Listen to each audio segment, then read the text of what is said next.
नमस्ते। तो last lecture में हमारा चैप्टर कंप्लीट हो गया, तो अब हम न्यू चैप्टर स्टार्ट करते हैं। Chapter number 14। कौन सा चैप्टर का नेम है? Rain, thunder and lightning. तो इस चैप्टर में हम रेन, थंडर और लाइटनिंग के बारे में पढ़ेंगे। तो सबसे पहले रेन क्या है? हमारा जाना पहचाना सा वर्ड है रेन, यानी कि बारिश। बारिश के बारे में हम देखेंगे। तो चलो स्टार्ट करते हैं इंट्रोडक्शन से। चलो, all of you enjoy the rain. आप सभी बारिश का मज़ा लेते हो। Some of you bath in it, some of you dance and some of you play in it. सभी लोग बारिश के मज़े लेते हैं। बहुत सारे लोग उसमें नहाते हैं, बहुत सारे लोग डांस करते हैं बारिश में, बहुत सारे लोग बारिश से खेलते भी हैं। तो कि in India farmers depends mainly on rain to water their crop. यानी कि इंडिया में ज़्यादातर फार्मर्स यानी कि खेडूत क्या करते हैं? तो के सभी बारिश के ऊपर डिपेंड रहते हैं, क्योंकि उन्होंने जो खेत में उन्होंने जो खेत में उनको क्रॉप उनको प्रोवाइड करना होता है, उसके लिए सबसे ज़्यादा जरूरी वाटर सप्लाई होता है। और वो सारे फार्मर्स वाटर सप्लाई के लिए रेन के ऊपर ही डिपेंडेंट रहते हैं कि इस साल कैसी रेन होगी, उसी के अनुसार इस साल का क्रॉप प्रोडक्शन हम डेफिनेट कर सकते हैं। Have you ever wondered from where does this rain come? क्या कभी आपने सोचा कि आखिर बारिश आती कहाँ से है? Rain comes from cloud. Rains यानी कि बारिश कहाँ से आती है? तो के क्लाउड में से, हमारे आकाश में जो क्लाउड्स होते हैं ना, उसमें से बारिश आती है। How are clouds formed? लेकिन ये क्लाउड्स आखिर कैसे बनते हैं? तो कि इन सभी क्वेश्चन के आंसर हमें इस चैप्टर में मिलेंगे। Do you know that about 75% of the earth is covered with water? क्या आपको पता है कि पूरे अर्थ में पूरा अर्थ 100% है, तो उसमें से 75% वाटर ही है। ओनली 25% में ही क्या है? तो क्या लैंड है, बाकी पूरा का पूरा वाटर ही है। About 2% of water is present in solid form. और उस 75% में भी 2% ऑफ वाटर किस में है? तो क्या सॉलिड फॉर्म है, यानी कि वाटर का सॉलिड फॉर्म मतलब कि आइस में है। बहुत सारी जगह पे आइस होती है ना, जैसे कि शिमला में, कश्मीर साइड। तो इस तरह टोटल 100% में से 75% क्या है? तो क्या वाटर है। और उस 75% में से भी 2% वाटर किस फॉर्म में है? तो क्या solid form, that is ice. Out of the rest 98%, about 97.4% water is available in ocean and seas, and only 0.6 is available in river, lakes and ponds. देखो अर्थ कितना है? अर्थ में 100% है, उसमें से 75% वाटर है। अब वो 75 है, यानी कि वो अब पूरा एक 100% हो गया। उसमें से 2% क्या है? तो क्या सॉलिड फॉर्म है। और बाकी का जो 98% है, उसमें से 97.4% ओशन में, सीज में पानी है, और बाकी का रिवर से, लेक से, पॉन्ड से, यानी कि ज़्यादातर ओशन, यानी कि ओशन में ज़्यादा पानी होता है। तो हम सभी को पता ही होता है ओशंस में, सीज में कितने सारे ओशंस के नेम हमें पता है ना। तो इस सभी ओशंस में 98% ऑफ वाटर रहते हैं। और बाकी के छोटे मोटे यानी कि नदी, जैसे कि नर्मदा नदी है, साबरमती नदी है, हमारे गुजरात में ही बहुत सारी नदियाँ हैं। इन सब में छोटे छोटे और पॉन्ड्स यानी कि थोड़े बहुत कैनाल जैसे, यहाँ पे 0.6% ऑफ वाटर रहता है। तो ये है हमारे अर्थ के ऊपर कितने अमाउंट में वाटर है, और उस वाटर्स में किस किस जगह में कितना पानी है। तो फर्स्ट पॉइंट है हमारा इस चैप्टर का 3 स्टेट्स ऑफ वाटर, यानी कि वाटर के 3 स्टेट्स। तो ये तो आप सभी का जाना पहचाना टॉपिक है, क्योंकि आप सभी बहुत स्टैंडर्ड से पढ़ते आ रहे हैं कि वाटर के 3 स्टेट्स होते हैं। कौन से? Solid, liquid and gas. लेकिन फिर भी इसमें दिया गया है, तो हम फिर से एक बार रिकॉल कर लेते हैं। Water exist in 3 states: solid, liquid and gas.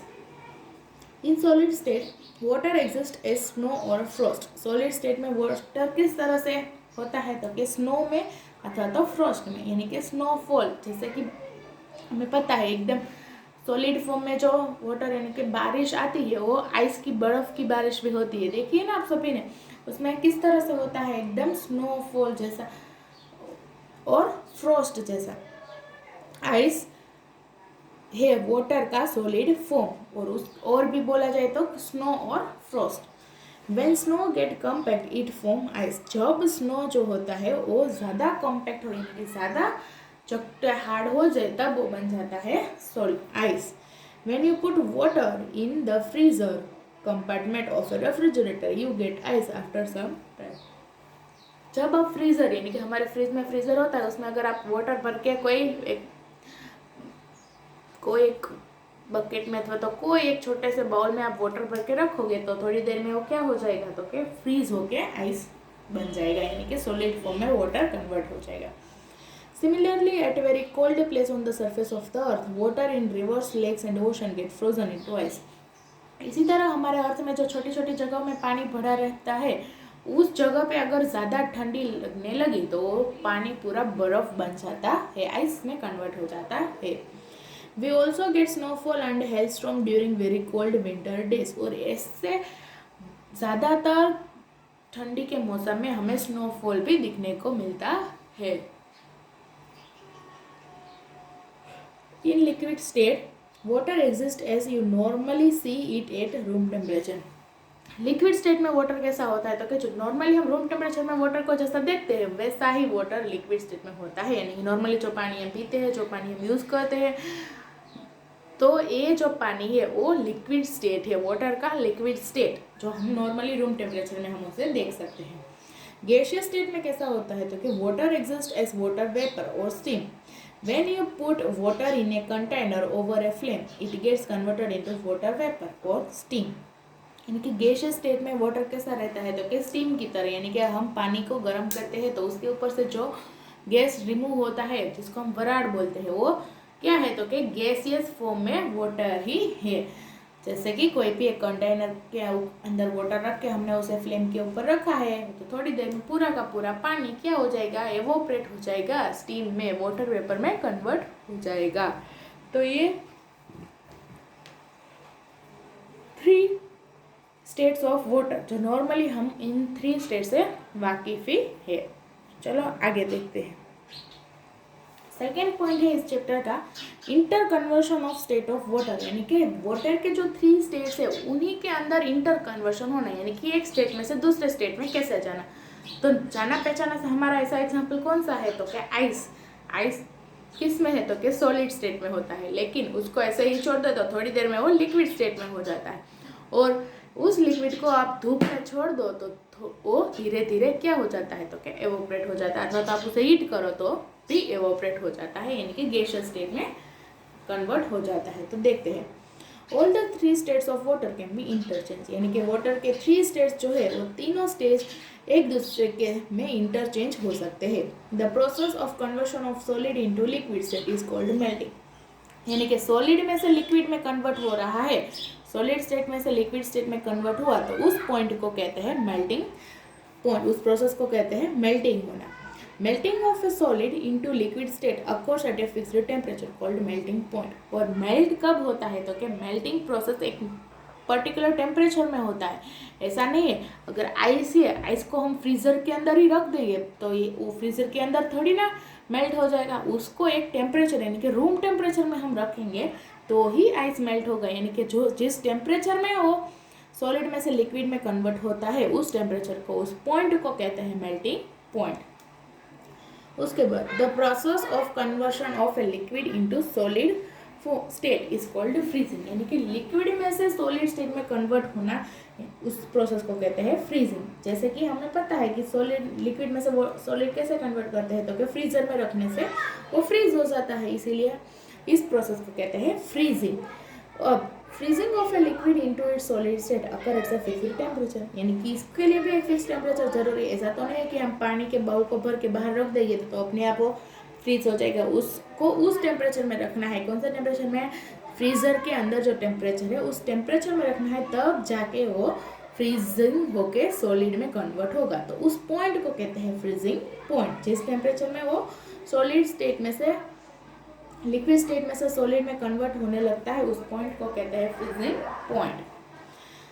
For a crystalline solid the values of its melting point and the freezing point of its liquid state are equal. ये बोला तो कि कोई भी एक क्रिस्टलाइन सॉलिड है उसमें उसकी मेल्टिंग पॉइंट की वैल्यू एंड लिक्विड स्टेट की फ्रीजिंग पॉइंट की वैल्यू सेम होती है।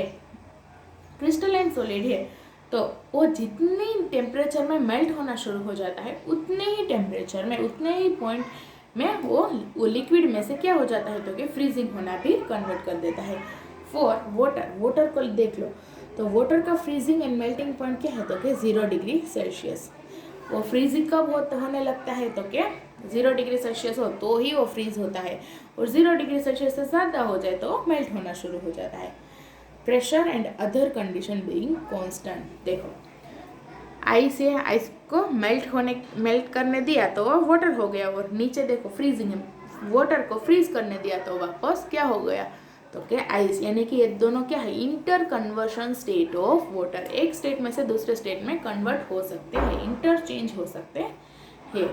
तो ये हमने देखा सॉलिड टू लिक्विड। अब हम देखते हैं लिक्विड टू गैस के बारे में। तो कि the process of conversion of liquid into its gaseous state is called vaporisation.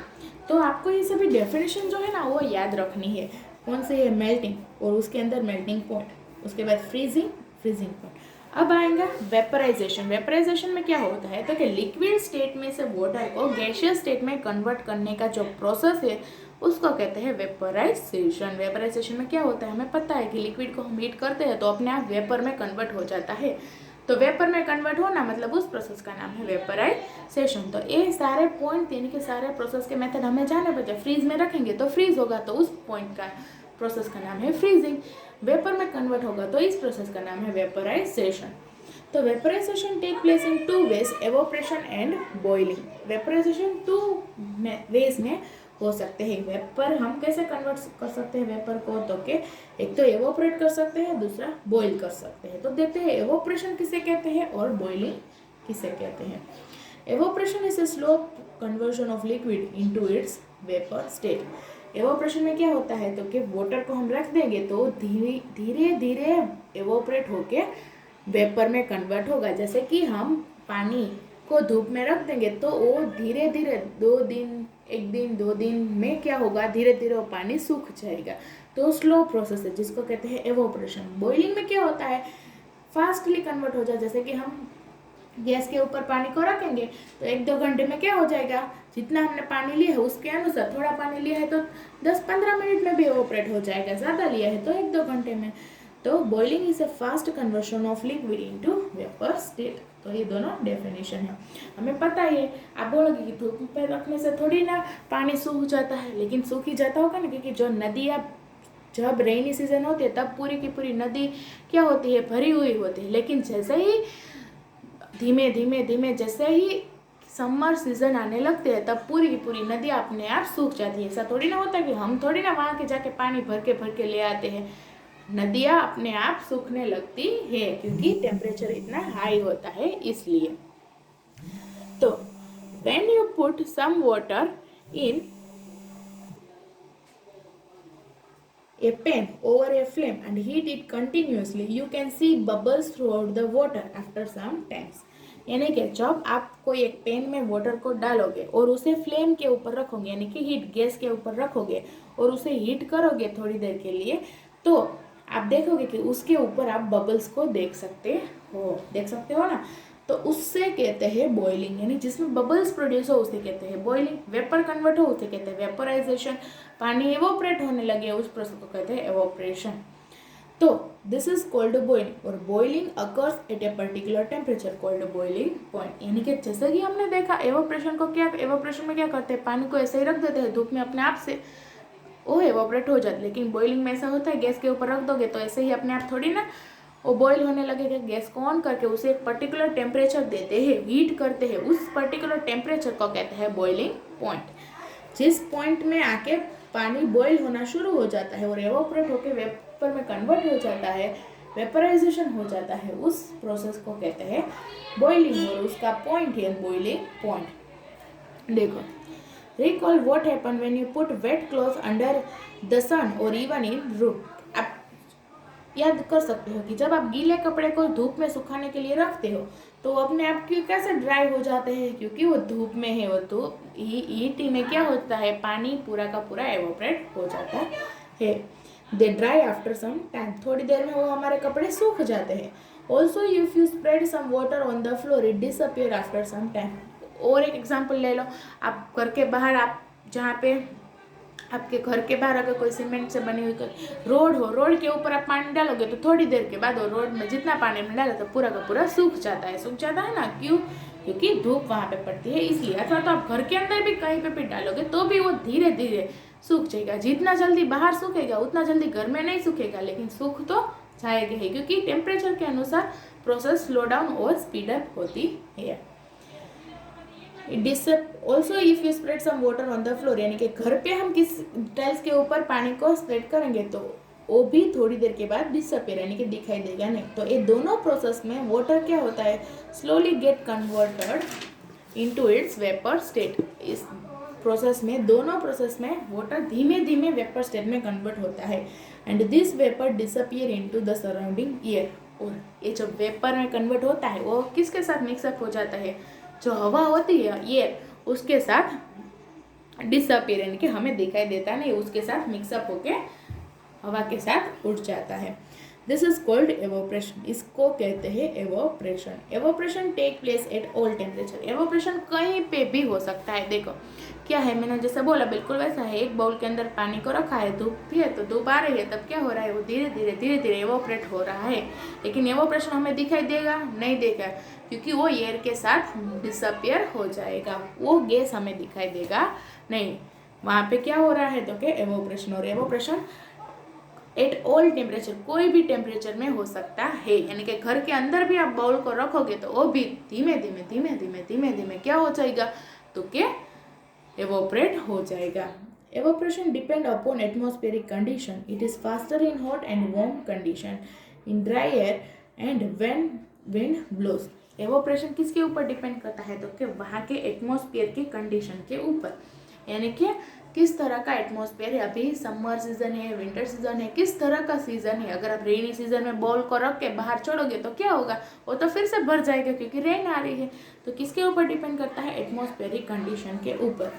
ये हॉट एंड वार्म कंडीशन में फास्टर होता है, ड्राई एयर में फास्ट होता है, और जब तेज हवा चल रही हो तब भी एवोपरेशन फास्टली होता है। Also evaporation is fast if the exposed area of the wet object is large।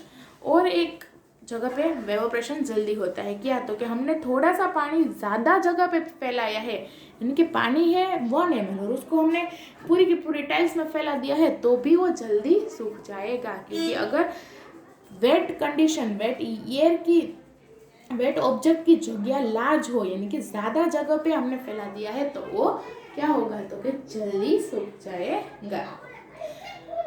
Boiling differ from evaporation is. अब आप देखते हो बॉइलिंग में और एवोपरेशन में किस तरह के डिफरेंसेस होते हैं।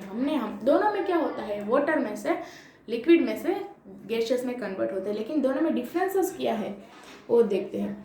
Boiling take place at particular temperature while evaporation take place at all temperature. Boiling एक पर्टिकुलर टेम्परेचर में ही बॉयल होना शुरू होता है, यानी कि उसको इतनी हीट दोगे तो ही वो बॉयल होना शुरू होता है, लेकिन एवोपरेशन कोई भी टेम्परेचर में हो सकता है। बॉइलिंग फास्ट प्रोसेस है और एवोपरेशन स्लो प्रोसेस है। Boiling take place throughout the bulk of a liquid while evaporation take place only at the surface of the liquid. Boiling अगर हम कर रहे हैं तो कि जितना भी पानी हो पूरा का पूरा पानी बॉईल होना शुरू हो जाए, लेकिन एवोपरेशन ऐसा नहीं होता, वो धीमे धीमे उसके कॉर्नर में जो पानी है वो धीमे धीमे सूखने लगता है। इस तरह से बॉइलिंग में और एवोपरेशन में फ़र्क होता है।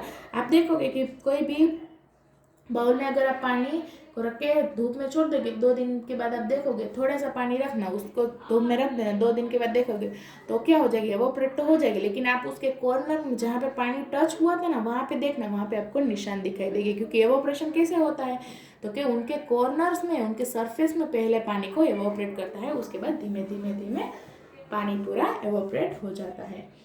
ड्यूरिंग बॉइलिंग में क्या होता है, बबल्स मूवमेंट का साउंड हम एब्जॉर्व कर सकते हैं, लेकिन एवोपरेशन में हम कोई भी मूवमेंट, कोई भी साउंड ऑब्जर्व कर सकते हैं, नहीं एवोपरेशन होता है लेकिन हम उसे देख सकते हैं नहीं, लेकिन बॉइलिंग में हम उसके बबल्स के साउंड बबल्स को देख सकते हैं, महसूस कर सकते हैं। ठीक है, तो एक्टिविटी यहाँ पे हमें एक दी गई है, क्या है तो कि 2 बाउल्स, 2 बाउल लेना है, दोनों में इक्वल अमाउंट ऑफ वाटर, दोनों बाउल में एक ही जितना, 1 गिलास पानी है तो 1 गिलास, 1 चम्मच पानी तो 1 चम्मच, इक्वल अमाउंट ऑफ वाटर रखना है। एक बाउल को सनलाइट में रखना है और दूसरे को कहाँ पे रखना है तो कि शेड ऑफ ए ट्री, यानी कि जहाँ पे ट्री का शेडो हो, एक को धूप में रखना है और दूसरे को ट्री के नीचे, जैसे कि यहाँ ऊपर धूप में रखा गया है और नीचे शेडो में।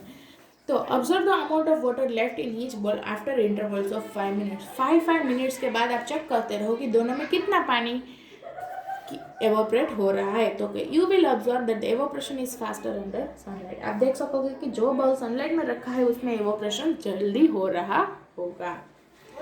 उसके बाद देखो evaporation is faster in hot and warm condition. ये तो हमने आगे ही पढ़ा कि evaporation hot and warm condition में, गर्मी में और वार्म कंडीशन में क्या होता है तो कि फास्टली होता है। तो कि during day time the air surrounding us also get heat, यानी कि दिन में क्या होता है कि हमारे आसपास जो हवा चल रही है वो भी क्या होती है तो कि हीटर, यानी कि गर्म ही होती है। Therefore evaporation take place in the shade also, यानी कि एवोपरेशन अगर किसी के छांव के नीचे, यानी कि यहाँ पे ट्री के नीचे हमने बोल रखा है तो वहाँ पे भी एवोपरेशन होगा, लेकिन वो एवोपरेशन कैसे होगा तो कि धीमे धीमे, यानी कि स्लो प्रोसेस में होगा, लेकिन होगा जरूर, क्योंकि जो हवा चल रही है वो हवा ही क्या है तो कि हीटेड है इसलिए। The process of conversion of gas or vapor into its liquid state is called condensation। अभी तक हमने सॉलिड टू लिक्विड देखा, जिसको हमने क्या बोला, सॉलिड में से liquid, solid to liquid convert करना है तो उसको हमने बोला मेल्टिंग। लिक्विड में से सॉलिड कन्वर्ट करना है तो हमने बोला फ्रीजिंग। उसके बाद लिक्विड टू गैस तो हमने बोला वेपोराइजेशन, उसमें हमने एवोपरेशन और बॉइलिंग दोनों देखते। अब हम देखते हैं कि गैस में से हमें लिक्विड वापस चाहिए, गैस हो गया तो अब हमें वापस लिक्विड चाहिए, तो क्या करेंगे, इस प्रोसेस का नाम है कंडेंसेशन। क्या बोलेंगे इस प्रोसेस को, कंडेंसेशन, जिसमें गैस में से वेपर, गैस और वेपर किस में कन्वर्ट हो जाता है, लिक्विड स्टेट में कन्वर्ट हो सकता है। Condensation take place at a particular temperature called condensation point. Condensation का कब होता है तो कि उसका एक पर्टिकुलर पॉइंट है, उस टेम्परेचर में आके ही कंडेंसेशन होना शुरू होता है। सभी का एक पर्टिकुलर पॉइंट होता है, मेल्टिंग होने के लिए मेल्टिंग पॉइंट, फ्रीजिंग होने के लिए freezing point, boiling point. Evaporation के लिए, एवोपरेशन सभी टेम्परेचर में होता है, एक एवोपरेशन का ही पॉइंट नहीं, बाकी सभी का है। कंडेंसेशन के लिए condensation point. For a liquid, the values of its boiling point and condensation point of gaseous state or vapor are equal। जैसे कि हमने क्रिस्टलाइन में देखा था कि क्रिस्टलाइन सॉलिड के लिए उसका मेल्टिंग पॉइंट और फ्रीजिंग पॉइंट सेम होता है, उसी तरह सॉलिड में जैसे सेम होता है उसी तरह लिक्विड में भी उसका बॉइलिंग पॉइंट और कंडेंसेशन पॉइंट गैसेस में कन्वर्ट होने के लिए इक्वल होता है। जैसे कि वाटर का एग्जाम्पल ले लो, boiling point and condensation point are 100 degree Celsius. जब पूरा 100 डिग्री सेल्सियस होता है तभी वो बॉयल होना शुरू होता है, और जितना 100 डिग्री सेल्सियस हो तभी वो कंडेंसेशन भी होना शुरू होता है। तो किस तरह से कंडेंसेशन होता है, आप सभी को ये तो सभी ईजी ही लगा कि सॉलिड में से लिक्विड, लिक्विड में से गैस, लेकिन अब गैस में से जो वेपर गैस रूप में एवोपरेट हो रहा है उसमें से हम वाटर कैसे बाहर निकालेंगे। तो एक्टिविटी समझते हैं, क्या करना है एक्टिविटी में, थोड़ा वाटर लेना है प्रेशर कुकर में, किसमें, प्रेशर कुकर में थोड़ा वाटर लेना है, उससे अच्छे से हीट करना है। Once the water start boiling, जैसे ही पानी बॉईल होना शुरू हो जाए, take a lid with a handle and hold it over the steam. क्या करना है, उस एक लीड को पकड़कर किसके ऊपर रखना है, उस स्टीम के ऊपर जहाँ से प्रेशर कुकर की हवा निकल रही है। क्या प्रेशर कुकर की सीटी जब बजती है तो उसमें से क्या निकलता है, सभी को पता ही है ना क्या निकलता है, सीटी बजती है तो गैस निकलता है, बाहर एयर निकलती है। उसके ऊपर आपको एक लिड यानी कि एक प्लेट हो, एक प्लेट को उसके ऊपर इस तरह से रखना है। प्रेशर कुकर के अंदर वाटर है, वाटर जब बॉयल होना शुरू हो जाए और जब सीटी यानी कि विसल बजने लगे तब उसके ऊपर आपको एक लीड रख के पकड़ना है। व्हाट डू यू ऑब्जर्व, आप ऑब्जर्व करोगे कि उस लीड के ऊपर वाटर ड्रॉपलेट्स आने लग जाएगी, क्योंकि वो वराड जिसको हम बोलते हैं वाटर, वेपर, वेपर फॉर्म में जो ऊपर कन्वर्ट होके जा रहा है उसको हमने प्लेट रख के उसे पकड़ लिए है, तो वो नीचे की साइड आपको ड्रॉपलेट्स दिखाई देंगे। You will notice water droplets on the inner surface of the lid, उसके नीचे की साइड, अंदर की साइड आप देखोगे कि क्या होगा, तो क्या वाटर ड्रॉपलेट्स आप देख सकोगे। The steam of the boiling water is condensing on the lid and forming water droplets. जो स्टीम बाहर जा रही थी, जो वेपर बाहर जा रहा था, उसको लिड ने कंडेंस करके वाटर में कन्वर्ट कर लिया। अब क्वेश्चन एक ध्यान रखना है क्या, तो कि be careful, make sure steam does not touch your hands और any other part of the body, steam can cause severe burns. लेकिन जो एक ध्यान रखना है, जैसे आप उस स्टीम को प्लेट रख के पकड़ उसे उसके ऊपर आप रख रहे हो, तब आपको ये ध्यान रखना है कि वो आपके हैंड पर ना पड़े, क्योंकि वो इतना हीटेड होता है, क्योंकि हीट होके ही तो वो एवापोरेट होके बाहर निकला है, तो उसके ऊपर आप अपना हाथ रखोगे तो आपको हीट लग यानी कि आपको गर्म लग सकता है, तो इस बात का ध्यान रखना है। तो ये हमने देखा कंडेंसेशन प्रोसेस, जिसमें वाटर वेपर में कन्वर्ट हो गया था, उसको वापस हमने वाटर में पा लिया। एक और एक्टिविटी यहाँ पे दी गई है, देखो। Some ice in a glass tumbler, एक टम्बलर में आइस लेना है आपको। क्या ले लेना है? Ice. Leave them at room temperature for some time, थोड़ी देर के लिए आपको उसे रूम टेम्परेचर में ही रखना है।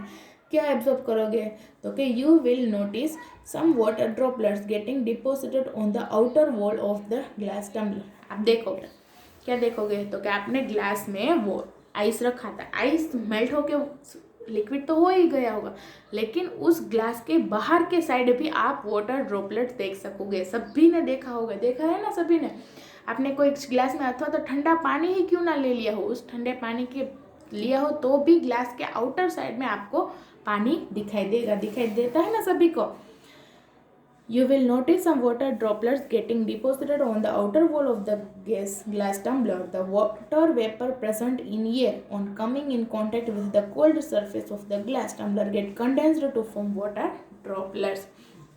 तो इस प्रोसेस में भी वाटर कंडेंसी हो रहा है। जो बाहर की जो हवा है वो जब इसके साथ क्या होती है, कांटेक्ट में आती है, तो एक कंडेंस हो जाती है। गैस जो होती है, क्योंकि हमें पता है कि गैस में क्या होता है, वेपर सभी क्या हो जाता है, उसके साथ डिसअपियर हो जाता है। जब ये इसके साथ कांटेक्ट में आते हैं, आइस के साथ, जो एक कोल्ड है, कोल्ड टम्बलर के साथ एक कांटेक्ट में आती है, तब वो बाहर की साइड क्या हो जाता है, पूरा वाटर ड्रॉपलेट्स आ जाता है। देखो, plant need water to prepare their own food and from carbon dioxide in the presence of sunlight. Plant को किसकी ज़रूरत है, वाटर की ज़रूरत है, क्योंकि उसे अपने लिए खाना बनाना है। किस में से, तो क्या कार्बन डाइऑक्साइड में से, जो कहाँ से हो और किसकी हाजिरी में, तो क्या सनलाइट की हाजिरी में। प्रेजेंस ऑफ सनलाइट, सनलाइट हो तो कार्बन डाइऑक्साइड की मदद से वो प्लांट्स अपने लिए खाना बना लेते हैं। They need water to transport various substance within the body, और उन्हें वाटर की ज़रूरत होती है, लेकिन उनके प्लांट्स की बाकी जगह पे भी पानी को पहुंचाने के लिए उन्हें वाटर को ट्रांसपोर्ट करना ज़रूरी होता है। Evaporation also take place in plants in the form of transpiration. Evaporation plants में भी होता है, किस तरह से, तो कि ट्रांसपिरेशन प्रोसेस में एक जगह से दूसरी जगह पे प्लांट्स के अंदर पानी पहुंचाने के प्रोसेस को कहते हैं ट्रांसपिरेशन, और इस जगह पे भी एवापोरेशन प्रोसेस का इस्तेमाल होता है। तो बच्चों, आज हमने देखा वाटर के 3 स्टेट्स, उसके बाद इंटर कन्वर्शन और सभी मेन पॉइंट्स, मेन डेफिनेशन मैं आपको बता देती हूँ जो आपको रीड करनी है। सबसे पहले तो मेल्टिंग पॉइंट की डेफिनेशन, मेल्टिंग की डेफिनेशन और melting point, freezing point, vaporisation, उसके बाद एवोपरेशन, बॉइलिंग पॉइंट और एवोपरेशन में क्या क्या डिफरेंसेस है, इसके बारे में आपको लर्न करना है, और लास्ट में कंडेंसेशन प्रोसेस। तो ये सभी छोटी छोटी डेफिनेशन आपको लर्न करनी है, और बाकी का टॉपिक, बाकी का जो चैप्टर बचा हुआ है वो हम नेक्स्ट लेक्चर में देखेंगे। ठीक है, चलो नमस्ते।